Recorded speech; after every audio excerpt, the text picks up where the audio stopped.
Hey guys, so it's been about 4 or 5 months since I did my last video. I did say I would update you in a month or two, but life got in the way, to be honest. So, hence why it's coming in a little bit late. But I thought I would just do a quick update on where I am now, compared to where I was. So on my last video, I spoke about how my symptoms were pretty much daily. So I was having vertigo, and I have non-spinning vertigo. So it was vertigo like side to side, up and down, feeling like I'm being pushed, feeling like I'm falling. So I was having that daily. I was also having dissociation and lightheadedness, tinnitus, ear pain, ear pressure, head pain, head pressure, headaches, neck pain, neck stiffness, sometimes eye strain. So yeah, all of that was kind of happening to me every single day all at once. And it was getting really difficult to manage and control. And I had to be misdiagnosed a couple of times, and I'd tried a couple of treatment options that hadn't worked for me.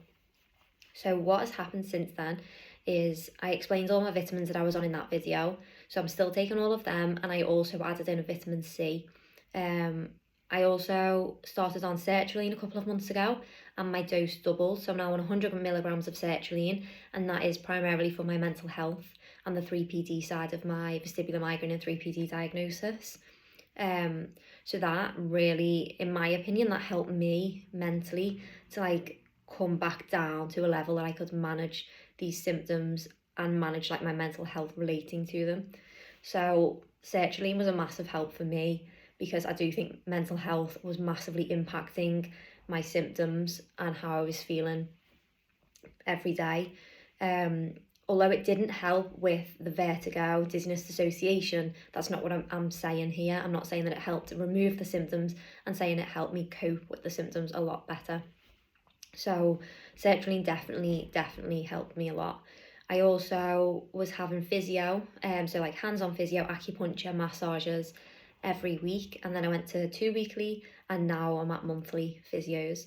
And then I also have a vestibular rehabilitation therapist who assigned me VRT to do, and I see him every 2 weeks to a month as well, and do the VRT every single day. The past probably 2 months I haven't done VRT because I ended up getting COVID in January. And just really quickly on that, so COVID wasn't as bad as I thought it was going to be. I didn't get my booster because after I had my first 2 vaccines, I had really severe VM attacks. So after I had my 2 vaccines and my VM triggered, I decided, and with my medical team, that it wasn't necessarily the best option for me to get the booster. That would potentially trigger an attack, especially while I was already in a quite severe one that was lasting months. So I didn't get my booster, but I did get COVID in January, and I will say that it wasn't as bad as I thought it was going to be. So the first couple of days I just had really bad flu-y, virusy symptoms, so scratchy throat, sore throat, headache. I was knackered all the time. I had a cold, a cough, lower back pain, and then after probably the first week was when the dizziness and vertigo started to really trigger, and the dissociation. So that spiked a bit, and I think that was a combination of having a virus that was probably attacking my vestibular nerve, and also the lack of movement, because I was stuck in my bedroom, and I was not well at all. So obviously I wasn't moving about. So I think that them two things combined made my dizziness and vertigo worse at that point in time. I will say now, at this point that I'm at, I feel I have recovered from COVID. The one thing that stayed is the fatigue, and that lingered quite severely, especially for a month, where I would sit down and be able to fall asleep for hours, and that's not like me at all. So yeah, I would literally be asleep all hours, and then I'd go to bed and sleep for 11, 12 hours. I could just not get enough sleep. That is kind of lingering off now. Definitely not as bad as it was, but there are some days I wake up and I'm just absolutely exhausted. So yesterday was one where I just was wiped all day. And today I've woke up and I do feel a little bit more refreshed, but definitely not as refreshed as I would originally before I had COVID. So that is one thing that did happen. Other than that, I would say my symptoms have improved about 40 to 50%, which I'm extremely happy about. So the sertraline massively helped, and the VRT and the physio and the vitamins, they all hugely helped.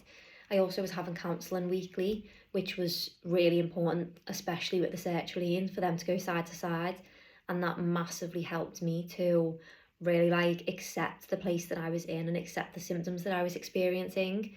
um and that was probably the biggest thing in my condition, was my mental health. Like, it was deteriorating day by day, and it got to a really, really bad point at one stage. So addressing that was super important to me.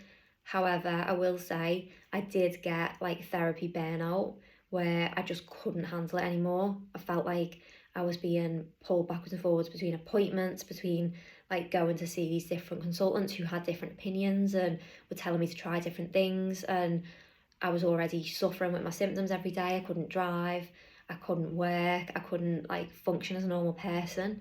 And so having therapy on top of that was too much for me to handle at that point in time. So I did stop therapy for about 4 months, and I have recently returned to therapy. And for me, the break was definitely needed and necessary for me to really focus on the symptoms I was experiencing and the treatment that I was willing to try, to see where I could get with that.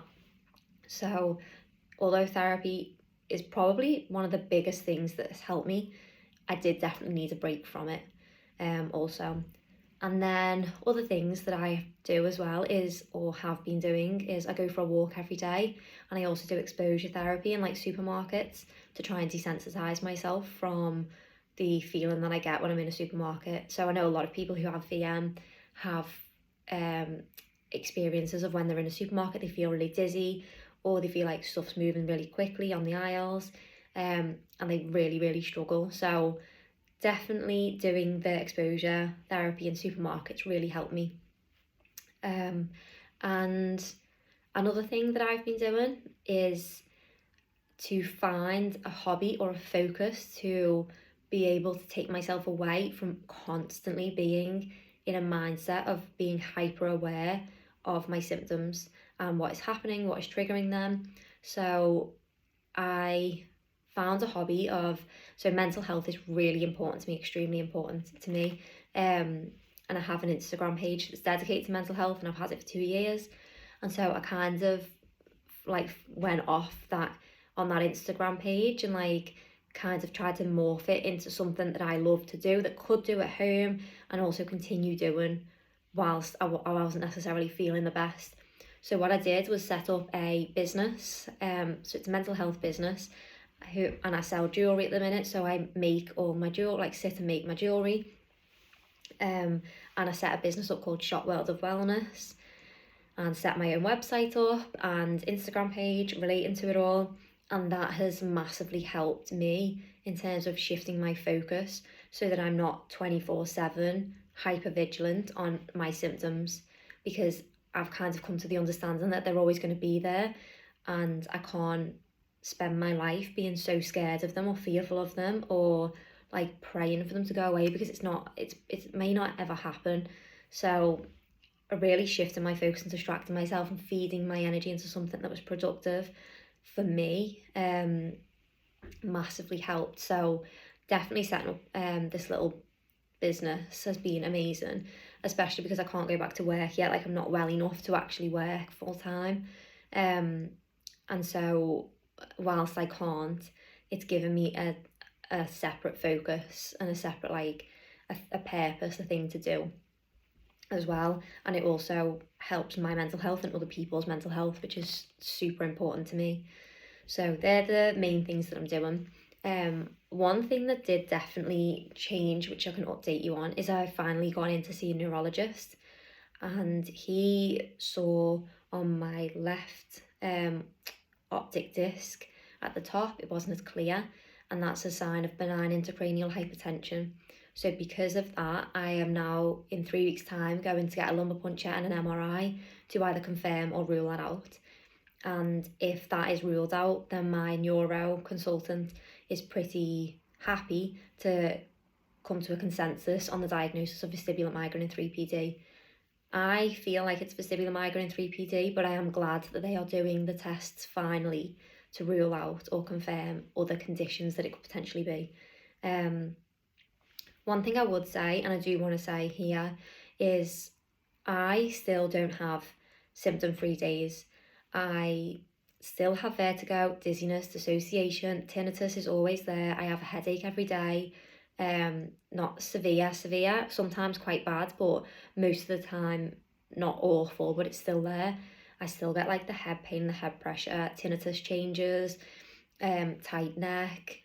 I still get symptoms daily. They're not as severe as they were all the time. Sometimes they flare, but they're not as severe as they were. I can now drive again, and my symptoms do tend to diminish when I'm driving, which is really unusual. But yeah, so that's another thing that I've noticed. But although I look and appear to be fine, I'm still having to go through a lot of treatment plans and a lot of trying out different things to see what's the best fit for me, and no one is the same as you. No one's going to be the same. So if someone says they tried a medication and they reacted really badly to it, that doesn't necessarily mean that you're going to have that reaction to it. So really advocate for yourself. Really try these things that potentially could help you and give yourself a chance to be helped, and look for alternative sources. So medication is not necessarily always going to be the best thing to help you. Vitamins, Heal Your Headache diet has definitely helped me, the Heal Your Headache diet.